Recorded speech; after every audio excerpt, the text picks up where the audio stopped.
Olá, tudo bem? Essa é mais uma aula nossa. Teve aí alguns atrasos por conta dos problemas que eu tive aqui no celular e computador, mas aí a gente vai seguir agora já com as produções. Eu vou pedir para que todo mundo faça as produções, as redações ou os textos, se não for uma redação, para que a gente vá praticando a escrita. O Enem foi adiado, como a gente já sabe. Eu até tinha pensado em fazer algum tipo de aula ao vivo para que a gente debatesse a questão do Enem, mas aí como foi adiado, eu desisti da ideia. Mas aí vamos seguir com as produções de texto, de redação para a gente ir praticando, tá ok? A aula de hoje é uma redação, vocês vão produzir. O tema é o envelhecimento e os direitos da população idosa no Brasil. Eu vou pedir para que todos façam. É um tema que vocês talvez estejam se perguntando o porquê desse tema, mas é um tema bem semelhante, que seria o tema da redação de 2009 e não foi, por conta de um vazamento que teve. E aí, a intenção da gente, dessas produções que a gente vai fazer, é pegar temas bem aleatórios, bem distantes um do outro, para que vocês ganhem conhecimento de diversas áreas, de diversos temas, possíveis temas da redação do Enem, quando ele for ocorrer, quando a nova data sair, né? Depois desse momento de pandemia. Mas aí a intenção é que vocês ganhem esse conhecimento extra de diversas áreas para não tá com medo de cair um assunto no Enem que vocês não saibam. Então, quanto mais temas a gente explorar, melhor será a bagagem de conhecimento de vocês. A gente tem aqui só uma introduçãozinha a um tema e já um texto para a gente refletir um pouquinho sobre o que é esse tema. Eu vou ler os textos, mas quem preferir pode dar pausa e ler ou reler quantas vezes quiser para interpretar melhor, tá ok, né? A população brasileira está envelhecendo e os direitos de idosos são colocados em discussão. Com a pandemia do Covid-19, idosos ganham destaque por serem grupo de risco de morte pela doença e estarem entre as principais pessoas que necessitam do isolamento social.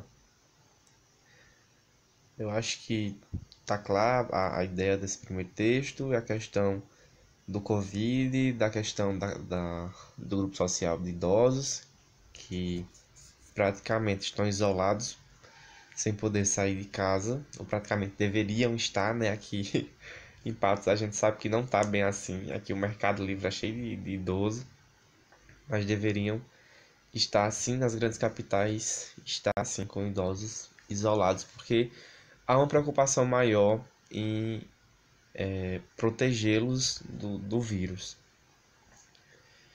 É possível discutir a qualidade de vida e o atendimento às necessidades, né, desta parcela da sociedade, levando em consideração ações como a reforma da Previdência, o Estatuto do Idoso ou mesmo um projeto de lei que garante incentivos fiscais a empresários que contratarem pessoas com mais de 60 anos, aprovado no Senado Federal em fevereiro de 2020.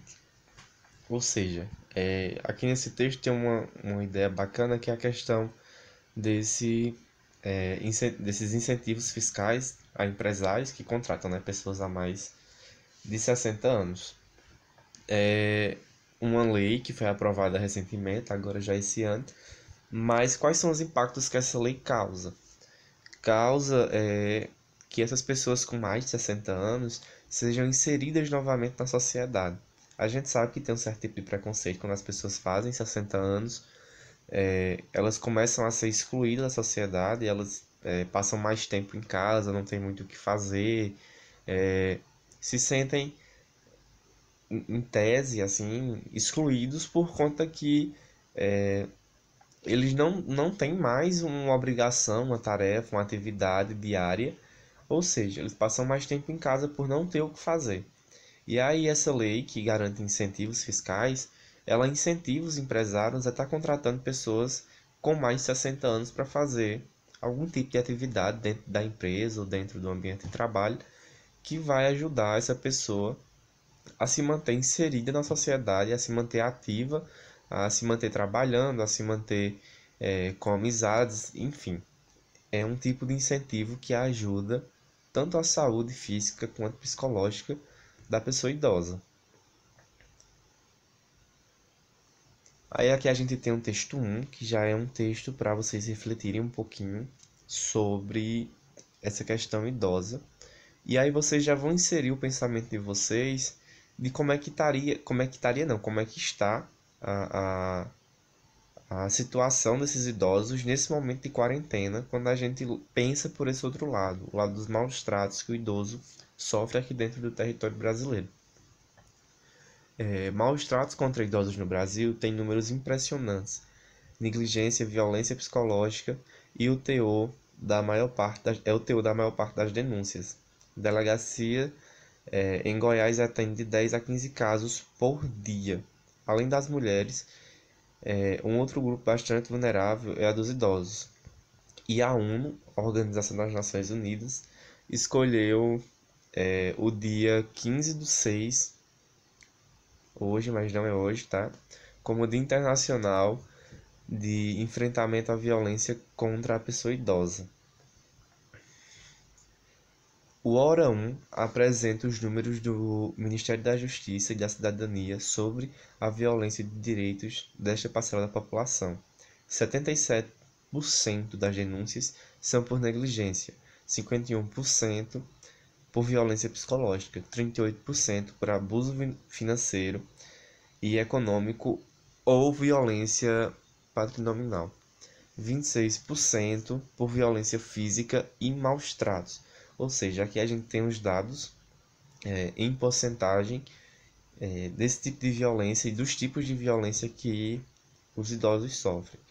A gente, se fosse somar, teria mais de 100%, ou seja, indica dizer que a maioria dos idosos passam por mais de um tipo de violência, seja ela por não ser bem cuidado, seja por sofrer algum tipo de abuso financeiro, da família usar o dinheiro da aposentadoria para fazer algo para casa, algo para a família, e não usar para o idoso, que é a pessoa que recebe esse tipo de dinheiro.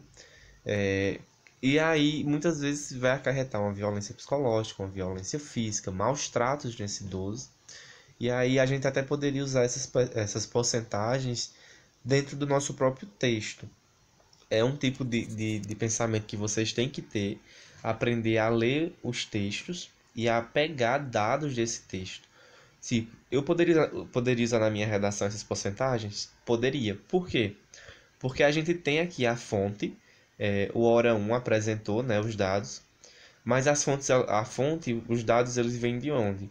Do Ministério da Justiça, Cidadania, ou seja, eu poderia usar tranquilamente esses dados aqui na minha redação, por conta que são dados que eu consigo identificar a fonte e consigo colocar a fonte dentro da minha redação. Esses dados são do Disque 100, que é um canal de denúncia e, às vezes, em uma única ligação são denunciados mais de um tipo de violência. Um fato que piora bastante o quadro é que tem muito idoso dependente dos filhos para sobreviver e acaba abandonando situações precárias.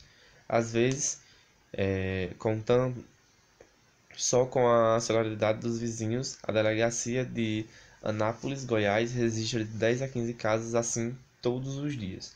Ou seja, se a gente tem, vamos supor, 30 dias no mês, 31 dias no mês, ou seja, são em média 300 casos por mês. São 300 idosos que sofrem algum tipo de agressão, que são negados alguns direitos básicos do idoso para essa pessoa. Ou seja, são muitos casos que são denunciados, tem muitos casos que não são denunciados, e tudo isso a gente precisa pensar sobre o porquê que está acontecendo, sobre o porquê que as pessoas falam, mas não falam tanto. Agora na pandemia tem uma situação interessante de analisar, que é a questão que muitos posts apareceram nas redes sociais de pessoas com cartazes em apartamentos, pessoas em cartazes se oferecendo para ir na rua comprar algo, se o idoso precisar, ir no mercado fazer a feira ou comprar alguma coisa, pessoas que deixaram pacotinhos com alguns tipos de alimento na porta de idosos. Mas a gente precisa analisar que esse tipo de atitude ela foi tomada em uma sociedade nível classe ali média alta. Como é a realidade dos idosos na classe baixa? Como é que acontece? Como é que eles estão lidando? A gente precisa pensar desse outro lado também e pensar nesse outro lado da moeda, que é essa questão da violência em casa. Se eles estão em casa o dia todo, quem é que está cuidando deles? Eles estão sendo bem cuidados, estão sofrendo algum tipo de violência dentro de casa. A gente tem que pensar nisso também, tá ok? E aí, a gente tem aqui uma imagem que é uma senhora de idade já, uma idosa, e aí ela tá ali na cadeira de rodas e a sombra dela nos mostra, né, um sonho, uma lembrança dela, que ela dançando, ela numa fase jovem da vida dela. E aí vai dar a reflexão de cada um de vocês sobre o que é essa imagem, se é uma inocência, se é uma fase da vida, se é uma lembrança, se é dizer que os idosos ainda sonham, ainda são pessoas, eles ainda têm sentimentos. Então, vai da interpretação de cada um de vocês. Só antes da de vocês irem produzir, é importante a gente lembrar disso aqui. Por quê? Vocês lembram que eu já falei em diversas aulas que na proposta de solução, na proposta de intervenção, é sempre interessante a gente nomear os órgãos ou os responsáveis por administrar o setor onde o problema da redação, onde o problema do tema vai estar inserido. Então, só para que vocês saibam, para não virem com palestras ou fiscalização do governo e alguma coisa do tipo, a gente tem aqui os responsáveis por garantir a fiscalização do direito dos idosos, que são o Estatuto do Idoso criou um capítulo específico quanto à fiscalização das entidades de atendimento, determinando que as entidades governamentais e não governamentais de atendimento às pessoas idosas serão fiscalizadas pelos Conselho do Idoso, Ministério Público, Vigilância Sanitária e dentre outros. Ou seja, aqui a gente já tem três exemplos. Vocês vão poder pesquisar em casa. Eu aconselho que vocês deem uma lida no quais são os direitos do idoso, quais são os outros órgãos que estão envolvidos. Podem ler matérias na internet se quiser, podem ler alguma coisa como texto de apoio na internet se quiserem. E aí em seguida vocês produzem a redação. Lembrando que na aula passada foi apresentado aqui esse quadro para vocês. E aí eu vou pedir para que vocês usem esse quadro, tá? A gente tem dois tipos de quadro. Vocês usam primeiro o quadro onde vocês anotam todas as ideias e argumentos que vocês tiverem sobre o tema. E aí depois vocês passam para esse outro quadro, já dentro da organização de parágrafos. Ou seja, o que é que eu quero falar na minha introdução? O que é que eu quero falar no meu desenvolvimento 1, no meu desenvolvimento 2? Aqui no quadro eu não coloquei proposta de intervenção, que seria o quarto parágrafo. Por quê? Porque, como a gente já debateu, é interessante eu só construir minha proposta de intervenção, minha proposta de solução para o problema, depois que eu construir esses três parágrafos e eu ler, para que eu identifique qual é o problema que eu entoei ali no texto, o problema que eu dei foco no meu texto, para que eu dê uma solução que tenha coesão com todo o meu texto, para que eu não chegue lá no final e dê uma proposta que fuja do tema e dê uma proposta que não seja aplicável a tudo que eu falei nos parágrafos anteriores. Então, primeiro vocês elencam todos os tópicos que vocês querem falar, depois vocês organizam esses tópicos dentro dos parágrafos da redação e a partir daí vocês começam a escrever utilizando esses tópicos para que vocês tenham um norte para seguir, para que vocês só não leiam o texto e comecem a escrever sem saber o que querem realmente falar. Então vocês vão primeiramente selecionar tudo o que vocês querem falar, depois vocês organizam dentro dos parágrafos e aí começam a escrever. Esse quadro não vai ser utilizado em todas as aulas, é só para que vocês comecem a utilizar essa habilidade de organização do texto para que facilite a produção de redação de vocês. Então é isso, eu vou esperar a entrega dessas redações ou pelo e-mail. Quem quiser mandar no e-mail, manda no e-mail. Quem quiser pode até mandar como se fosse a própria mensagem do e-mail e não mandar um arquivo anexado, porque aí eu vou corrigir e vou mandar de volta para vocês pelo e-mail. Eu não prometo devolver todos até a próxima aula, mas eu prometo devolver o máximo que eu conseguir de acordo com as que eu receber. Então, eu vou recebendo, vou corrigindo, já vou mandando de volta com as observações, onde dá para melhorar, o que errou. E lembrem-se daquelas 5 habilidades que a gente viu, as 5 competências do Enem, para que vocês consigam fazer um texto melhor. E no mais é isso. Produzam, descansem, se protejam, fiquem em casa e até a próxima aula.